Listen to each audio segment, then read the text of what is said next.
Le Grand Matin Sud Radio, 7h-9h, Jean-Jacques Bourdin. Il est 7h41. Merci d'être avec nous. Nicolas Lacroix est président du conseil départemental de la Haute-Marne et il est avec nous. Nicolas Lacroix, bonjour. Allô ? Bonjour Monsieur Bourdin. Oui, bonjour. Oui, bonjour Monsieur Bourdin. Oui, bonjour. Merci d'être avec nous. Je voudrais, avant de regarder, parce que j'entends fleurir ici ou là des solutions sécuritaires de tous les côtés, moi je me pose, après le drame de nos gens, je me pose une question toute simple, mais alors vraiment toute simple. Comment nous préoccupons-nous des raisons qui font que des adolescents s'équipent d'armes blanches et les utilisent pour blesser et tuer? C'est la question que nous, les adultes, nous devons tous nous poser.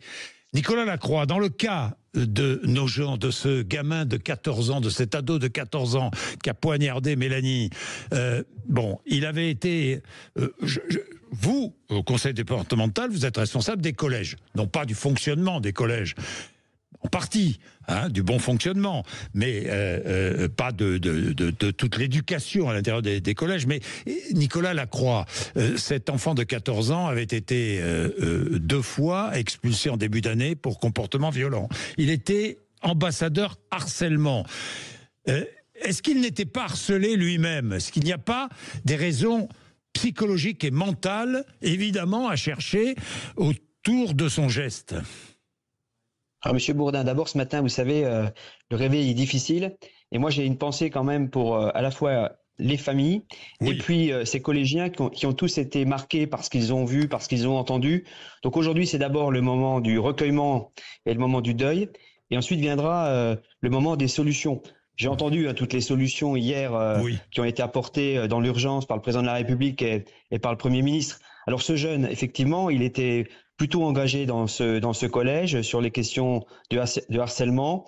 Il avait effectivement été exclu quelques jours en début d'année, avant le mois de novembre, mais depuis, il n'avait plus fait parler de lui.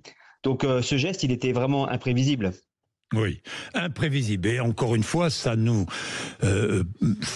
fait réfléchir à quoi et sur quoi? Sur la santé mentale de nombreux ados, des jeunes. Nicolas Lacroix. Ah oui, ça bien sûr. Vous savez, on alerte très souvent pas un manque de médecins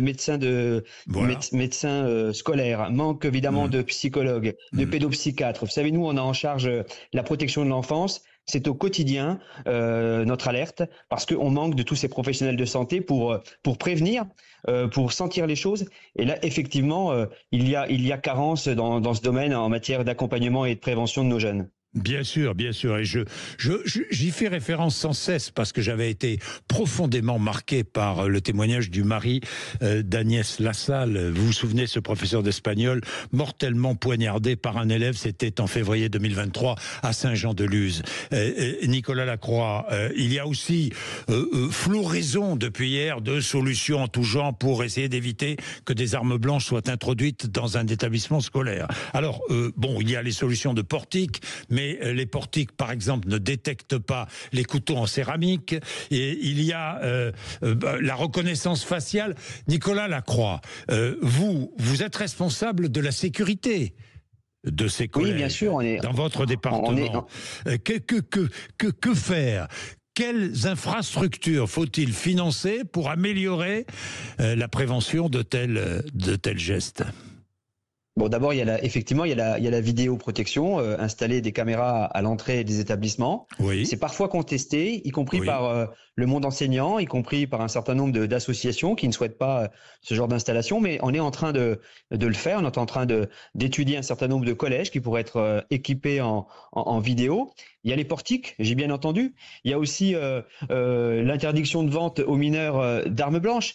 Mais est-ce qu'on va interdire l'accès aux jeunes des cuisines de leurs parents? On a tous des couteaux de cuisine, on a tous des couteaux en céramique dans nos cuisines. Donc je pense qu'il n'y a pas de solution toute faite. Et la solution, elle est beaucoup plus compliquée, elle est beaucoup plus profonde. C'est en fait aujourd'hui les difficultés que rencontre notre société. On le vit au quotidien. Vous savez, aujourd'hui, on a des enfants qui ont des mesures de protection de plus en plus nombreuses.